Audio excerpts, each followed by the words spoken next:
Bugün tabii Yıldıztepe Gençlik Merkezi'nin temelini atıyoruz. Hem salonlarda spor yapılacak alanlar hem de kültürel faaliyetlerinde kütüphane vesaire yapılacağı yerler. Burası 2341 metreden oluşuyor kapalı alanı. 2026'da bu eserlerimizin çoğu bitecek.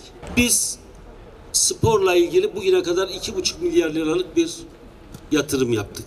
Şimdi de 2026 yılı için yani programlanan 1,5 milyara yakında bir gene spor ve kültürel yatırımımız var. Bununla birlikte 4 milyarlık Malatya'mıza spor tesisleri kazandırıyoruz. Tabii burada birçok büyük spor tesislerimiz var. 6 adet halı saha, basketbol ve voleybol sahası tamamlandı. Bunlar kapalı halı sahalar arkadaşlar.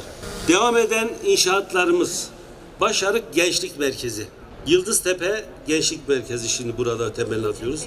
Bir de Nisan ayı sonuna kadar İkizce'ye 2 adet, Taştepe, Çamurlu, Turgut Özal mahallelerine gençlik merkezlerinin temelleri atılıyor.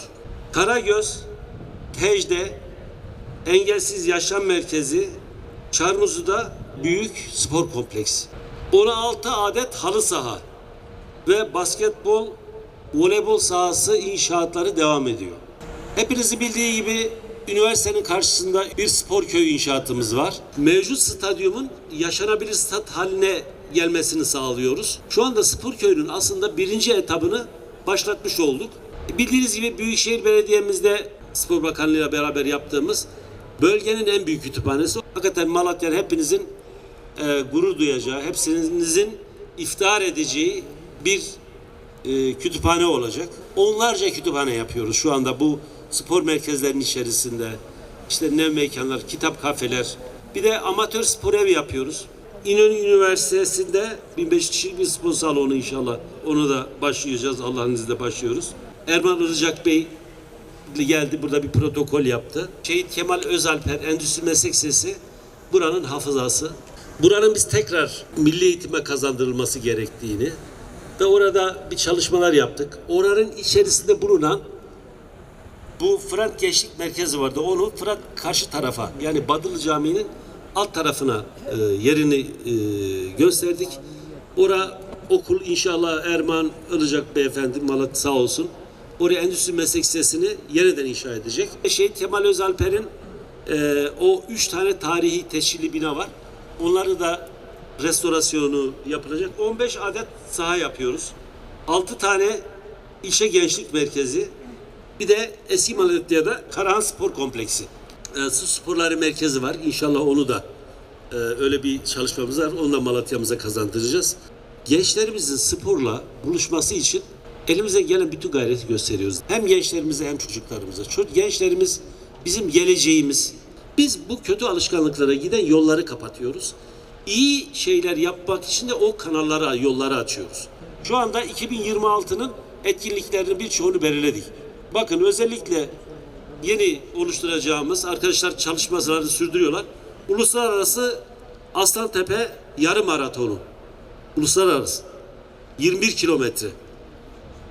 Bunu inşallah Malatya'mıza bu maratonu kazandırıyoruz. 6 Şubat'tan sonra her temel atmada kurdele kesiminde biz Malatya adına umudumuz bir kat daha artıyor.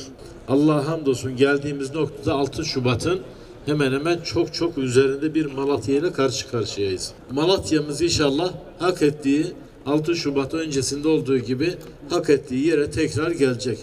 Bugün geldiğimiz noktada Malatya'mızda deprem yaralarının sarıldığı artık üst yapı noktasında da Büyükşehir Belediye'mizin her anlamda tüm bürokratlarıyla sahada olduğu bir dönem yaşıyoruz. Kıymetli belediye başkanım, ektiğiniz tohumlar yeşermeye başladı. Malatya'yı ilmik dokuyarak yaptığınız çalışmalar ve attığınız temeller umut ve hayal olarak görülen çalışmalar bugün bizler için moral ve motivasyon olarak kadim şehir ruhuna dönmeye başladı kıymetli başkanım.